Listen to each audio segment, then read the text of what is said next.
Hi there Capricorn, thank you for joining me for your monthly forecast for November. This month begins with the Sun in the part of your horoscope to do with the future, to do with friendships, group activities, the way that you can cooperate with other people.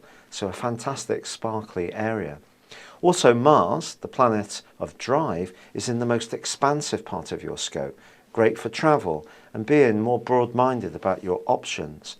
And both these planets are also linking with Pluto in your sign. Pluto, the tiny entity, which is the real power broker of the zodiac. So this is a very, very important mix of energies. But alongside the Sun is Saturn, your ruler. And now on the 3rd, there is a solar eclipse. And all of these planets are feeding into this in a very, very important way.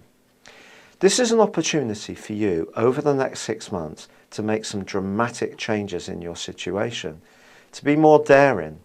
But if daring kind of goes against the grain because your natural instinct is to be more cautious, well, that's not necessarily so easy.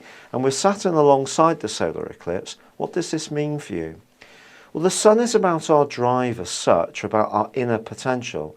The Moon is about our more emotional needs. So in the 11th solar house, the Moon is about having freedom, it's about being friendly, and it's about being non-judgmental. Put Saturn on there, it could make you a bit more serious about the type of friends you want to be around, or perhaps you'll be drawn towards people who have a cause that you can really relate to. But either way, your principles are going to be a guiding force for you in the next 6 months. Everybody has a set of ideas, belief systems which guides them. They may not be religious ones, they may not be from anyone else, they may be purely authentically yours. And this solar eclipse is asking you to get much clearer about what these are for you. And if you can, it can help to guide your future in a way which is more appropriate for the individual that you are. Now on the 5th of this month, there is a change when Venus moves into your sign. This is a delicious alteration. Venus has been working its way through a tender area. And if you did spend some of October worrying about certain relationships, this can make you feel more confident. You're drawing a line in the sand and you can start to move forwards. Yet ironically, the planet of growth and expansion and optimism and joy, Jupiter, which is in your sector of relating, starts to twist backwards from the 7th and continues to do so for the rest of the month. The next real point that's very, very important this month occurs in mid-month on the back of the full moon. Here you may find yourself having to make some key decisions, particularly about your love life or about your future.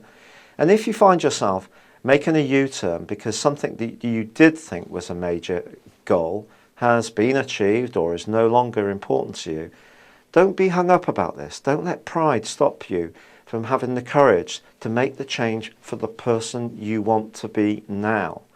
That's very important. But of course there may be stakeholders in your situation who think you should keep going with what you are doing. So there could be a lot of communication that you need to get through. And with Mercury, the planet of communication, twisting backwards early in this month through to the 10th, there may be some friends that won't perhaps get where you're coming from. And perhaps there's going to be a drift in certain relationships. But also, from the 11th, you can start to clarify what you want much more astutely. Now, on the 22nd, while the Sun moves, and it moves into, quite frankly, a tender area. So if you're still working out who's with you or who's not, this is going to be the time when the reality of that starts to hit home. However, Jupiter, whilst it's continuing to wind backwards, meets with the advancing Venus in the last week of this month. Now this is very, very important because this could bring something delicious into your world. And Venus also connects with Pluto in your sign in week 3.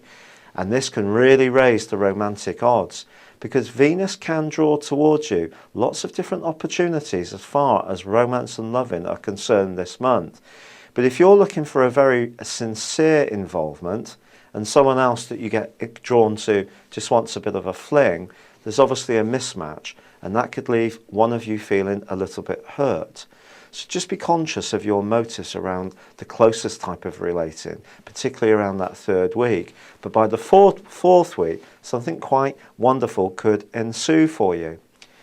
Also, in the last week of this month, Jupiter combines with Mars, and in turn Mars combines with Mercury, and Mercury combines with Jupiter, and we have a fantastic collection of energy, a minor grand trine as the month comes to a close, which is going to support that solar eclipse which occurred at the start of the month. And all of this is asking you to be brave, to really think of your highest hopes and dreams and really go for it, even if part of you always wants to check things out and be ultra cautious in your approach. This is a time to have the faith to perhaps push beyond that and just believe some things will work out for you. Thank you for joining me. Good luck and goodbye for now.